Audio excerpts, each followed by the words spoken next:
Manalangin po tayo. Sa gabing ito, O Diyos, kami ay lumalapit naman muli sa iyo upang humingi ng saklulo, lalo na ang amin mga pinag-aralan ay mga bagay na controversial hanggang sa ngayon dahil bahagi ito ng katotohanan na gusto mo ituro sa amin sa pamamagitan ng nakita ni John na vision upang malaman namin ang programa mo sa mga huling araw para sa mga mananampalataya, para sa mga hindi mananampalataya, para na makita namin ang kahalagaan ng pagtutok sa Ebanghelyo ni Kristo at pagturo nito ng mabuti upang na ang mga tao ay madala sa repentance and faith in the Lord Jesus Christ. So, habang aming wawakasan ang series na ito sa lecture ngayong gabi, hinihingi namin ang tulong ng Banal na Espiritu, ang kanyang kapangyarihan at katalinuhan na ibigay sa lahat sa amin, sa mga nagtuturo at sa mga nakikinig. At naniniwala kami na ito ay makapagpatibay, makatulong sa aming pag-asa ng huling araw. Kahit na ito mga huling araw sa church age ay may kahirapan, ang laki ng aming pag-asa na may kapahingaan sa kabila at kaluwalhatian sa kabila ng buhay na ito. Sa new heaven and new earth with the Trinity, and we thank Thee because of your redemption program that has included us. In the name of our Lord Jesus Christ, who died for us and also who has promised to come for us, and through the power of the Holy Spirit also that dwells in us, we pray. Amen. Magandang gabi sa lahat. Sa ngayon ay atin tapusin ang ating first fruits, number 4. At ito po ay ang resurrection ng mga millennial saints and the translation of the millennial saints. Ito yung atin na umpisahan kagabi. Ay reviewin na natin muna para na mahanda tayo para sa dugtong nito ngayong gabi. Sino ba ang mga ito? Ang mga millennial saints at ang millennial saints. Mahalaga ito dahil mayroon tayong Old Testament saints na Gentiles, at sa ating pag-aral, yon sila ang first fruits number 1 na kasama ni Jesus. Si Jesus talaga ang first fruit, kaya lang dadalhin niya ang mga lahat na resurrected saints. Kahit siya ang first fruits, may mga first fruits na 4 na na-arrange at na program ng Panginoon at na schedule ng Panginoon kung kailan sila ay bubuhayin. Ito po ay atin binibigyan ng diin dahil ang tinuturo ng karamihan ay na isa lang ang general resurrection ng lahat ng mga saints at lahat ng mga sinners.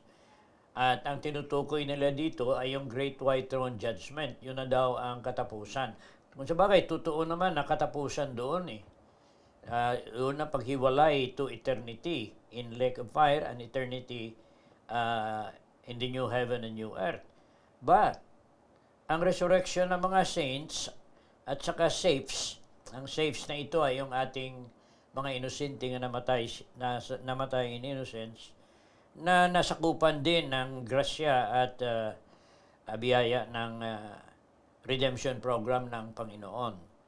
Ang Trinity ay talagang interesado yan at concern yan, ang Trinity, sa mga bata na inosenteng mamatay. At napag-aralan na rin natin na ang first fruits number 2 ay ito mangyari, hindi pa ito nangyari mangyari pa ito at the rapture. So, from Pentecost up to the rapture ay mayroon pang grupo na i-resurrect at i-translate. ito lang yung grupo na may mass resurrection ng lahat mula sa Pentecost hasta sa Rapture, and then may mass translation ng lahat na buhay pa. Maulit lang itong mass translation sa lahat na buhay dito sa millennium. Ngunit wala iba ang i-resurrect sa millennial reigns, itong ating pag-aralan ngayon. Ang i-resurrect dito ay ang mga innocent na mga bata. Okay. Ang first fruits number 3 ay nakita natin, iba din yun sila. Kaya hanggang sa first fruit number 3, makita natin na ang mga saints ay na-distribute ang kanilang na-program, ang kanilang resurrection, bawat dulo ng kanilang dispensation. Ang problema lang natin dito ay yung hindi naniniwala sa dispensation ay hindi nila mabigyan ito ng pansin.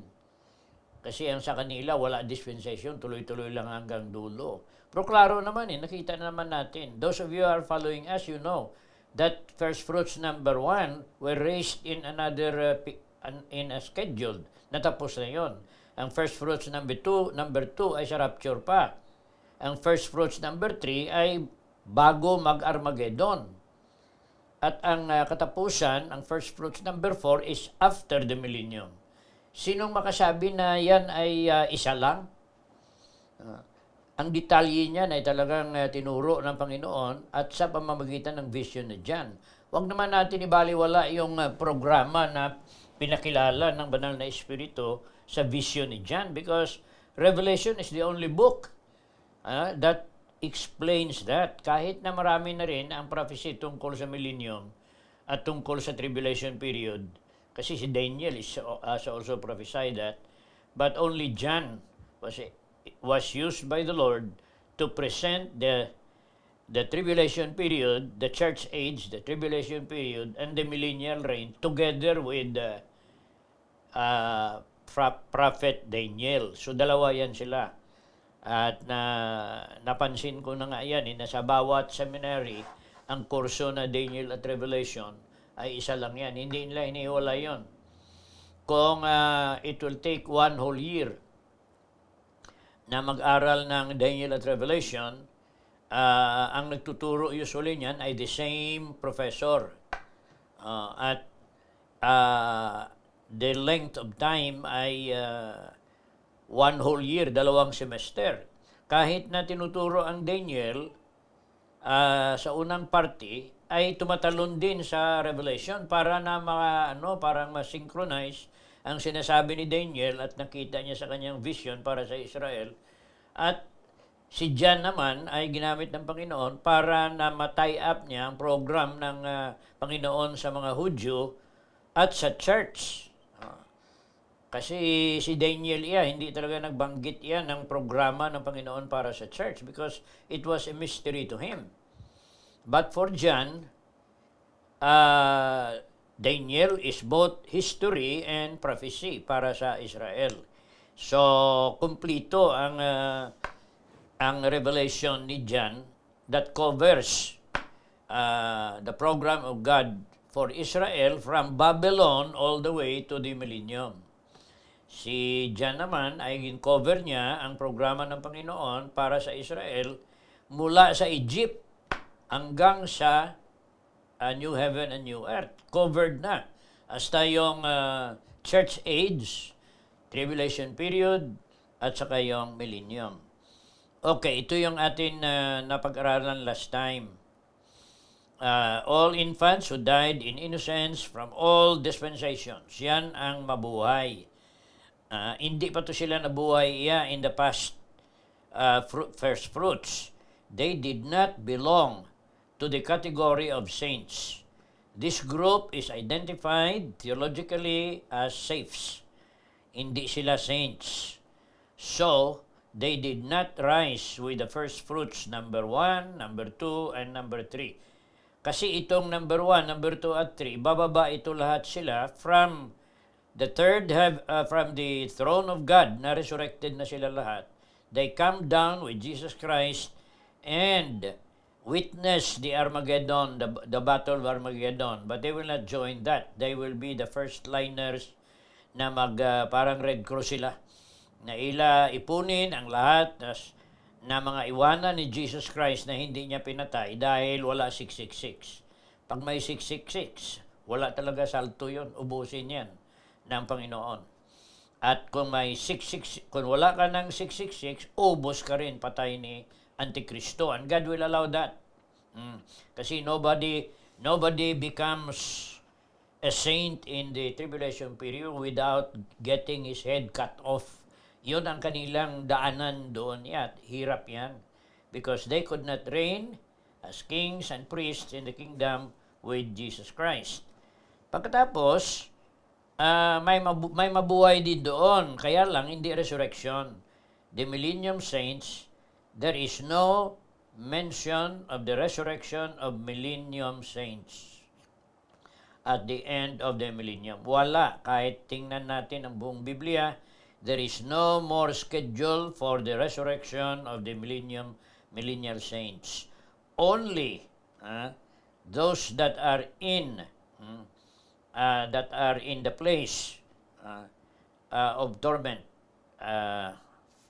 only the unsaved, mali ito, only the unsaved from the place of torment will be resurrected for the great white throne. So walang walang millennium saints nga bubuhayin. Mahirap ito, hindi natin mapansin kaagad ito Kaya identified natin na in the millennia, after the millennium, there is also a resurrection, but the resurrection is not going to be the millennium saints, but it will be the infants na for 7,000 years in 7 dispensations ay doon lang sa third heaven kasama sa mga holy angels na hindi na buhay muli hanggang na natapos ang millennium, just to appear. Para nga mag-appear sila doon sa Great White Throne at basahin ang pangalan nila kasi kahit sila ay innocent na namatay, hindi nabura ang kanilang pangalan kasi hindi nila na-reject ang grasya ng Panginoon. Hindi sila maka-reject, hindi rin sila makatanggap kasi they were innocents when they died. God will take care of them. As kung gaano ka-secure ang sinners na nanampalataya at nagtanggap sa Ebanghelyo ni Kristo at naligtas, kung gaano sila ka-secure because of Jesus Christ, itong innocenti will also all be secured. None of the innocents who died. At saka pwede nga natin, hindi ko hinalo dito but may mga humans nga tawag natin sa kanila, they are mentally retarded o kaya mga imbeciles, mga morons, yung lahat na may mga mental problems at their birth, they would be considered as innocents also. Ang hindi lang masali dito ay yung nagiging insane after na sila nakarating na sa age of accountability. Maraming tao nga nasisiraan ng bait nang sila ay sa college. Ang iba naman ay nasisiraan ng bait nang sila ay mga professionals na. May iba nga siguro nasiraan ng bait na sila nag-senior citizen. Pero hindi sila nakatanggap sa kay Kristo Jesus. But hindi na sila masabi na innocents because they have lived for many years as normal na mga tao. Ang pwede natin siguro mahalo dito ay yung mga nang pinanganak, yun na sila, yung mga mongoloid, hindi natin alam kung ano ang kanilang age yan when it comes to accountability. Or yung deaf and mute ng pinanganak. Pag pinanganak ka kasi na wala kang naririnig at wala kang nakikita, may mga bata nga pinanganak, blind, tapos deaf. Can you imagine being born na blind and then deaf, wala kang nakikita? May nararamdaman ka lang, magutom ka, bibigyan ka ng pagkain. Paano mo yun, paano mo yan sila maturuan ng Ebanghelyo? So, all their life until they die, ayaw ko na mag-isip na yung mga pinanganak na walang narinig, hindi makakita. Pero lumalaki, normal ang lahat normal. Their heart and kidney are all normal, but their perception, kasi kung wala ka na marinig, papaano ka maturuan? Kung wala ka makita, papaano ka maka-sign language? Okay, so I hope na yan ay maintindihan natin yan. Hindi ko hinalo yan dito. But they will fall under the category of innocence, and God knows who they are. Maaring magkamali nga tayo eh. May mga alam natin na mga mongoloid, na mga bright din eh. May understanding sila. But let that be, leave that to God to determine how they are. Kaya maganda na Diyos na lang ang magsabi kung ano ang innocence. Naglagay lang tayo ng marker dito na 2 years old. Probably 2 years old is, up to 2 years old ay may innocence. Explain na yan natin in another topic that we had when we were talking about God's program for the innocents in the Bible. Okay? Ngayon, dito na tayo mag-usap na. Ito na yung ating lesson ngayong gabi. After the millennium, all safes. Nahirapan ako kasi nang pinapakinggan ko ito, ang safes ay hindi masyadong klaro kung pakinggan mo lang. So, mabuti. All S-A-F-E-S. Yan, mga innocents will be resurrected. Sa Revelation 25, all millennium saints will be translated, but all innocent ng lahat na dispensation, that 7,000 years ng mga namatay na mga bata, ang dami nila yan. They will be the biggest, they will be the largest group in the new heaven and the new earth. Itong mga inosente na yan. At nalaman natin yan dahil sa pamamagitan man mismo ng statistics na binigay sa atin ng World Health Organization at ang UN. Sabi nila, 5 babies are born. 5 babies are born every second. That is Ilayan na statistics 20 years ago. Kahit yun pang gamitin natin, 5 babies are born every second. 3 of them die before they reach the age of 1 or 2. So, out of 5, 3 na ang namatay. So, if they are going to be safe in heaven, that means that mas marami sila sa makapunta doon. Karamihan pa ng mga nakadating sa age of accountability, most of them will be in the lake of fire. So, when it comes to humans in heaven, the innocents are the greatest number. Okay, so I hope na yan ay mapag-isipan ninyo. I want, especially those of you who have heard this for the first time, pag-aralan ninyo ito. You can always look at the lecture by reviewing all the lessons that we have put on YouTube. Napansin ko ngayon, nauna pa nga sa YouTube eh. Kung minsan nagluluko nagluluko yung internet nyo sa bahay ninyo. Kung minsan buksan nyo sa YouTube, kaya lang, depende pa rin yan sa inyo internet eh. Sabay ito, lumalabas sa YouTube, lumalabas din sa Facebook. So, mabalikan nyo yan. I really am making an appeal, especially to serious students of prophecy, na reviewin nyo itong ang atin natuturo doon sa first book.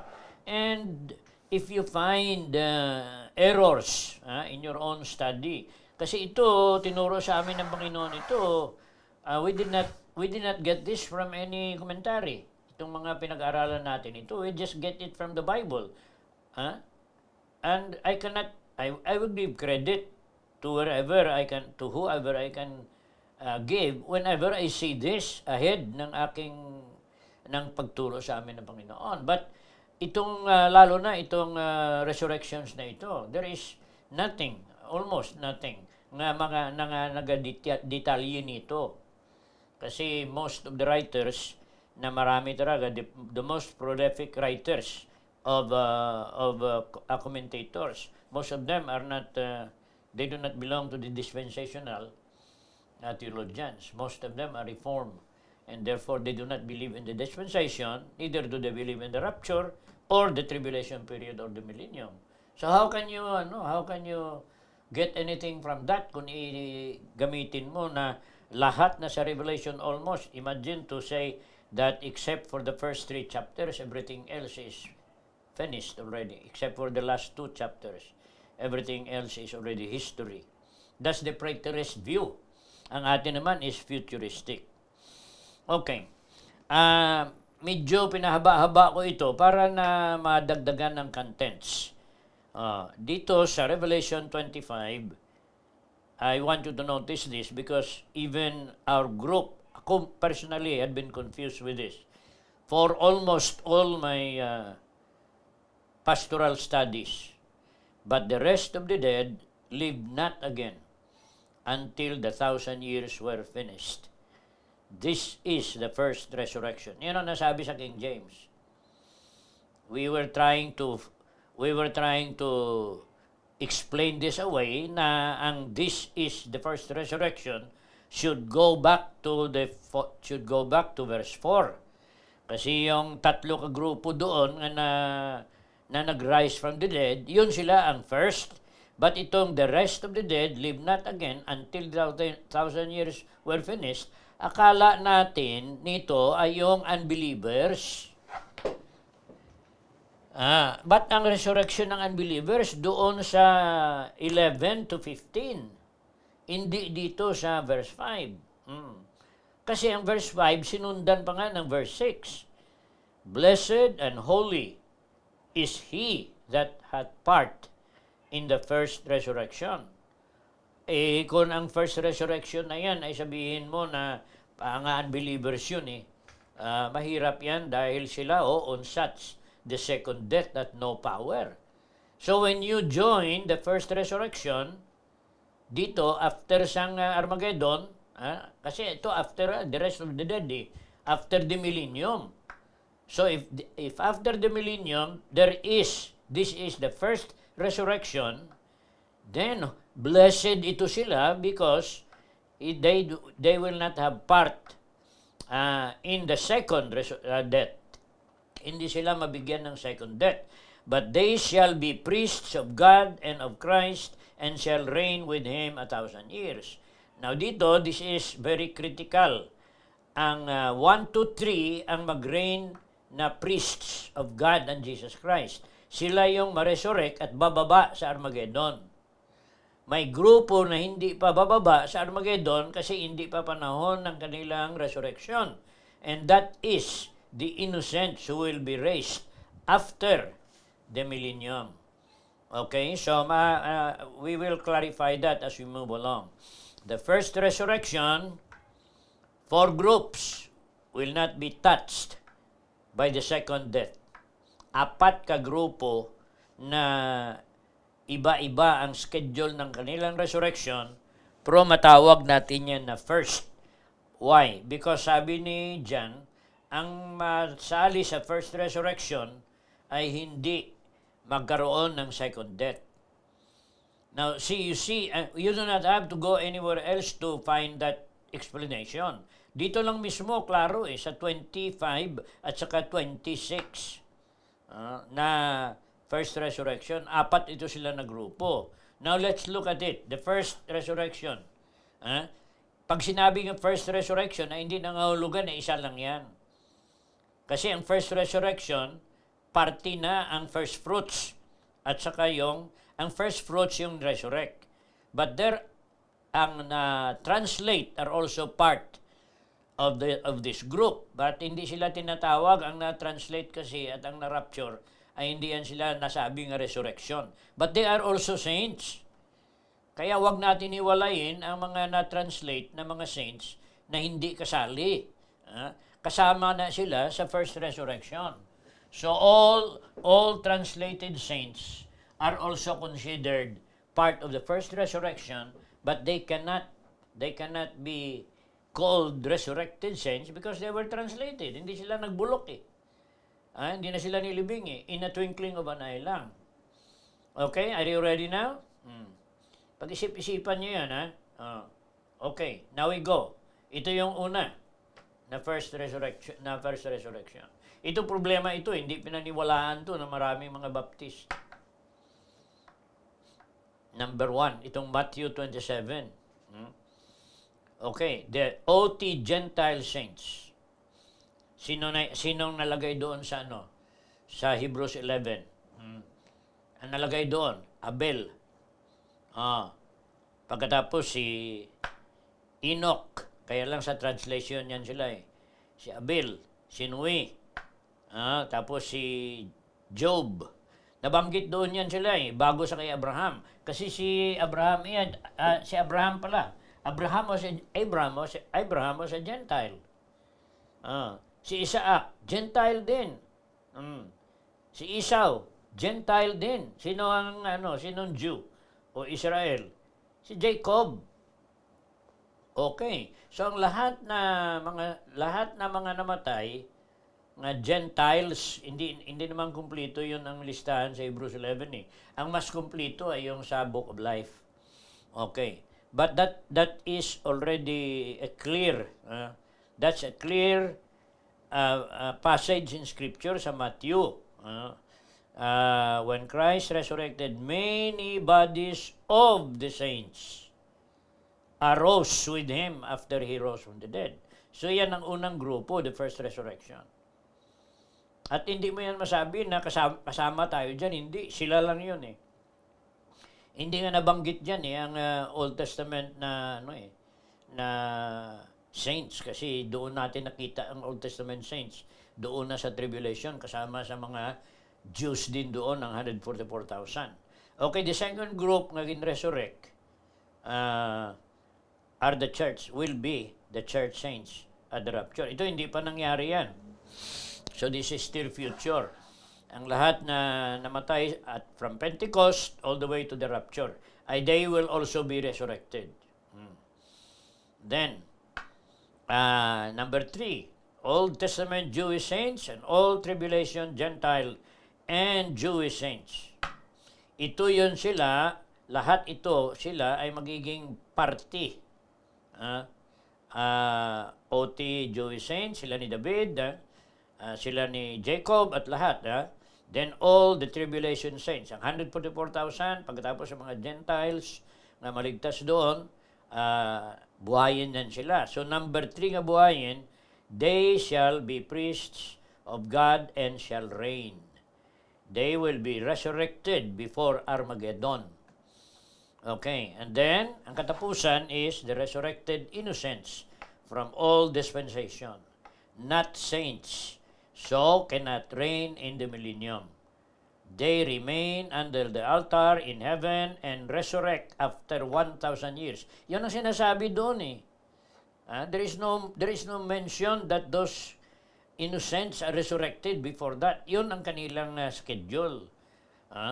Many years ago, ang akin akala na kung ang innocent mamatay kasama sa first, if they die in the Old Testament, that they will also rise with all the Gentiles. And Jewish saints naman, they will go, ang mga kaluluwa ng Jewish nga innocents, will go to the third heaven, maghintay doon ng mga Jew ng 144,000.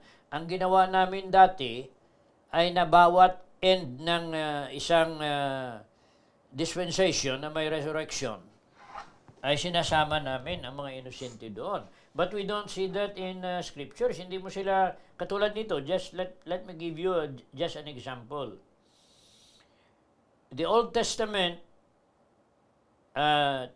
saints, ang Old Testament na Jewish saints, hindi nga sila masali sa resurrection ng church saints kasi they are not members of the church. So, kung hindi ang mga namatay doon ay hindi masali sa itong Old Testament Gentile saints.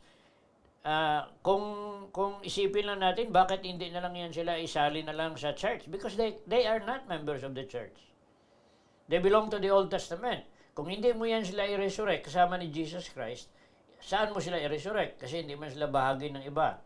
May makalimutan sila. Kawawa naman lahat na Old Testament na Gentiles. Hasta si Noe, makalimutan yun. Kasi Noah will never be resurrected with the church. He will not be resurrected with with the tribulation saints, and he will not be resurrected in the millennium either.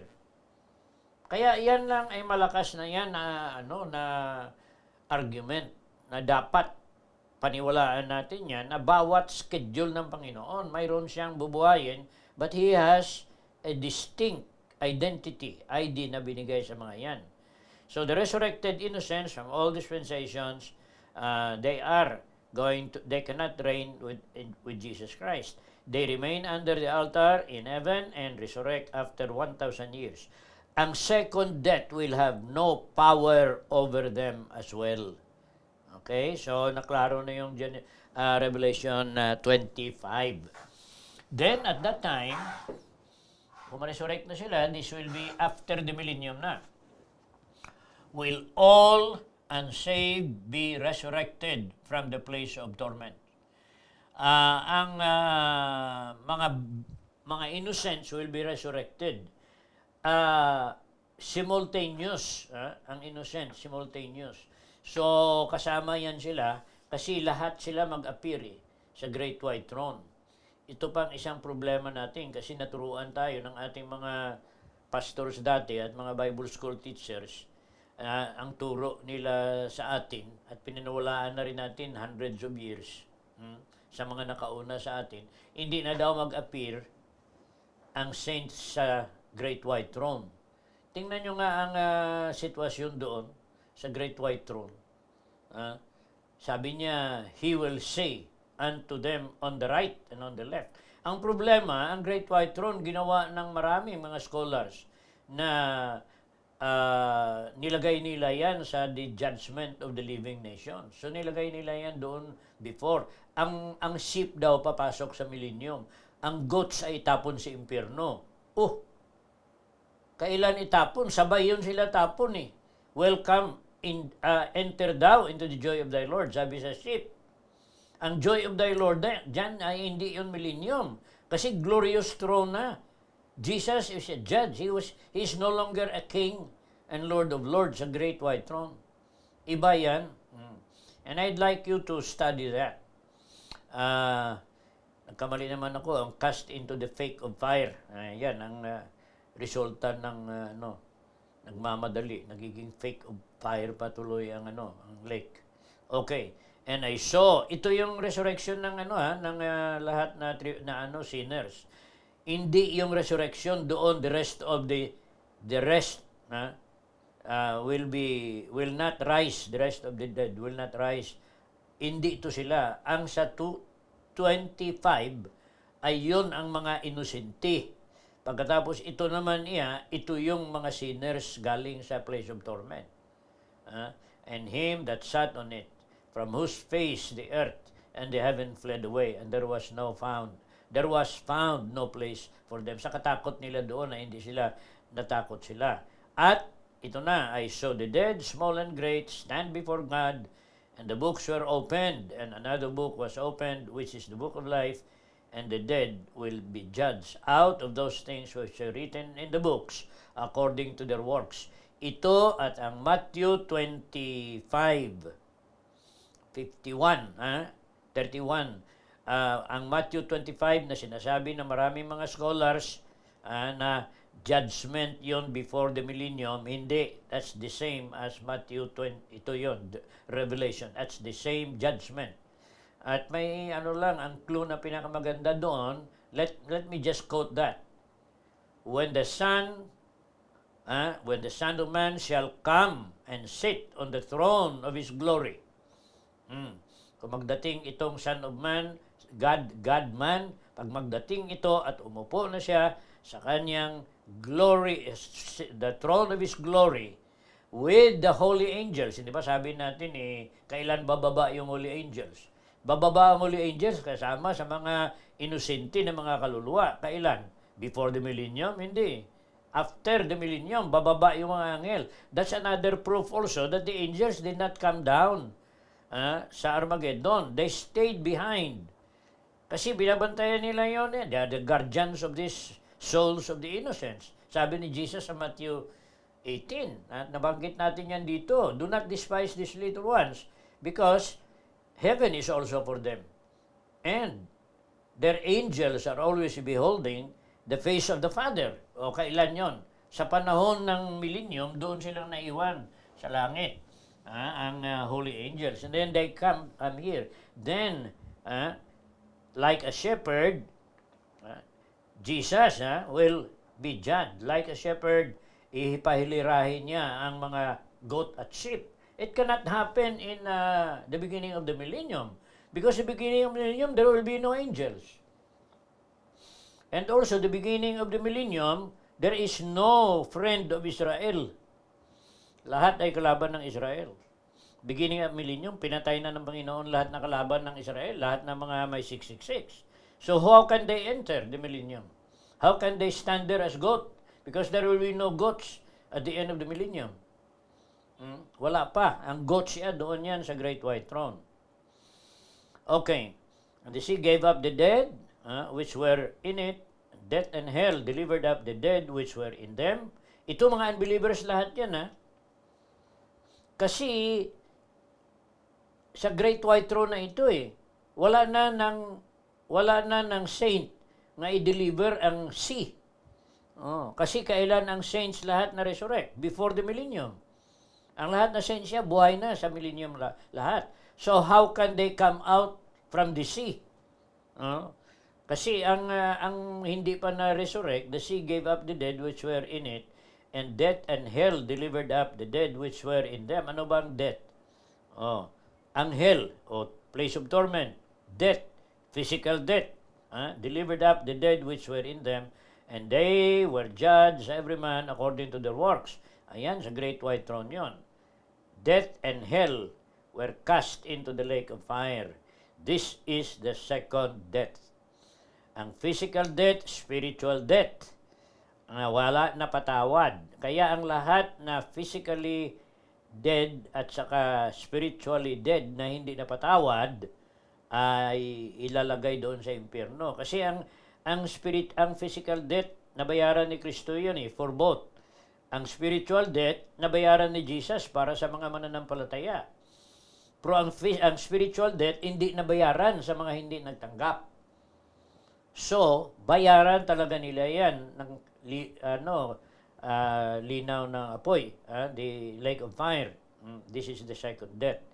And whosoever was not found written in the book of life was cast into the lake of fire. Kasi nasulat na yan doon Kaya lang nabura when they died and they have rejected the grace of God. Okay, sa ating conclusion ngayon, having clearly identified chronologically the resurrections of the saints, the first fruits, let us now conclude by listing also the translations in God's program of redemption. Summary of translations in redemption. Ang unang gin-translate in the Old Testament, si Enoch. And he would be a non-Jewish. May isa lang Elijah, Jewish. Huwag niyo sabihin na wala siyang translation dahil kahit sa Old Testament ang Old Testament is 4,000 years. Sa 4,000 years, only 2 were translated. That's Enoch, wala pa Israel niyan. And then you have Elijah who was a Jew. Okay, translation number 2, church age. Translation of all living believers at the rapture. There will be a lot of them. At yan ay hindi pa nangyari yan. And may resurrection din. Pero translation ng atin dito binabanggit muna. And then, translation number 3. Ginhalo natin ito. Hindi ito translation ng first fruits. Ito translation ito iyan ng unbeliever. Kita mo kahit unbeliever pala may translation pa sa Bible. Translation number 3. During the tribulation period, there will only be one translation, and that is for 2 people. In the first translation, may si Enoch at si Elijah. They are representing the Jew and the Gentile doon. Sa tribulation period, may dalawa rin na itapon sa impyerno diretso. They will not die anymore because they will be cast alive. And that is the Antichrist and the false prophet. at Battle of Armageddon. Now, hindi natin tiyak kung si Antikristo ay Gentile or mestizo na Hudyo o kaya Hudyo. At ang false prophet, hindi rin natin malaman kung siya ay Gentile or mestizo na Gentile or Hudyo. Tinago sa atin ng Panginoon yon. Hindi niya gina-identify. But may mga distinctive marks si Daniel. If we are going to really study hard, si Daniel nag-identify sa Antichrist. Sabi niya, he will abandon the faith of his fathers. Sino kaya na fathers ang i-abandon niya? Okay, he will abandon the faith of Abraham. Okay. Then, he will attempt to change laws. Ang batas ni Moses at ang batas ng UN, batas ng democratic countries, papalitan niya ng batas ng kanilang grupo. We do not know. Baka ang batas ng Arabo mong ipa-implement yan. We do not know. Pagkatapos sabi, isa pa, he will change times.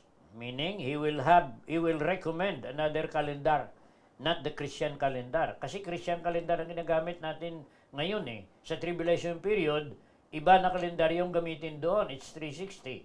Who is going to implement that? The Antichrist.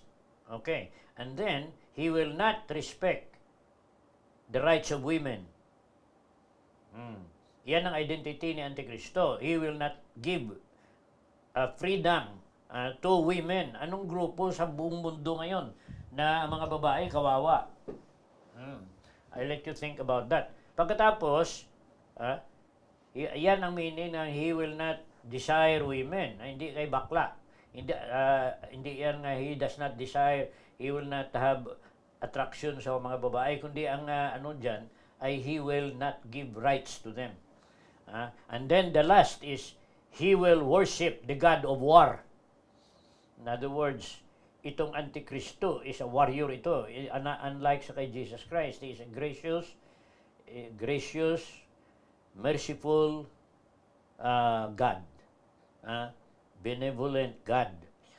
Itong Antikristo, baliktad yan Okay. So, he will be cast, both of them will be cast instantly as in the rapture. Twinkling of an eye. So, physical death, spiritual death, hindi na solved, plus second death into the lake of fire. Then, translation number 4. Translation number 4 is the Millennium Saints. All will be kept alive to the end of the millennium. And then translated, walang physical death para sa lahat na Millennium Saints. Kasi hindi sila nasubukan Alanganin man yan, napatayin mo na wala pa nasubukan. That's why Adam and Eve did not die until they failed the test. Ito naman sa kanila, ang test ng Millennium Saints is 1,000 years of being tutored by resurrected saints and personally benefiting from the King of Kings and Lord of Lords as Jesus Christ, who is most righteous and who is most prosperous. Talagang it will be a kingdom. Tinawag niyan Kingdom of Jesus Christ. So habang nagsusunod sila, habang sumusunod, wala pa nagdating ang testing. Okay lang, nobody dies. Nobody dies before the test. And so, at the end of the millennium, binitawan si Satanas, si Abaddon, at lahat ng mga angels doon. It emptied, gin-empty ng Panginoon ang bottomless pit from the group of Abaddon and the group of Satan. Hindi nabanggit doon but when Satan came out, dala yan ang lahat doon. Walang natira doon kasi dapat sila lalabas kasi God, Father, is going to send them to the lake of fire. Lahat ng mga anghel. Ang magtapon sa lahat ng mga anghel sa Gog and Magog is the Father and the Holy Spirit. Ang magtapon naman ng mga sinners doon sa Great White Throne ay si Jesus Christ. Kasi siya yung siya yun yung redeemer ng man. He is the redeemer of man. So siya ang magtapon ng nagtanggi sa kanya. Ito naman yung mga Satanas, kaya hindi na sila nasakupan ng redemption program ni Jesus Christ. So, Father and the Holy Spirit will send them doon. Kaya fire came from heaven sa Revelation 20. 8 ata or 10.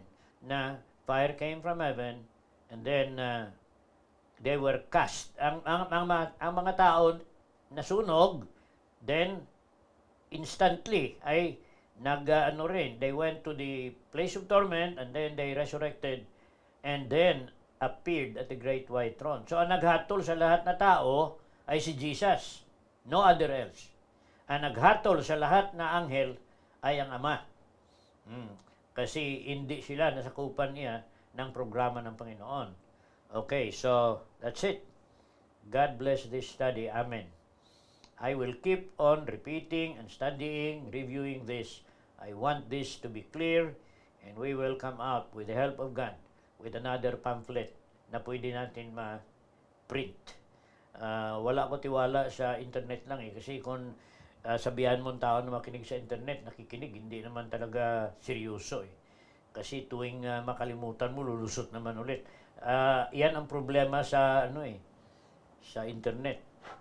Habang nakikinig ka ng gusto pakinggan ng Panginoon, may 1 million na gusto mag-agaw ng iyong atensyon. That's the world today. Let us pray. Father, thank you for another set of lessons that you have given us on this topic. And we know that every time we come back to this and talk about it, we always get some new insight. Thank you for the Holy Spirit who is always ready to keep our mind in the truth. In Jesus' name and also in the through the intercession of the Holy Spirit we pray. Amen. Let us sing our closing song.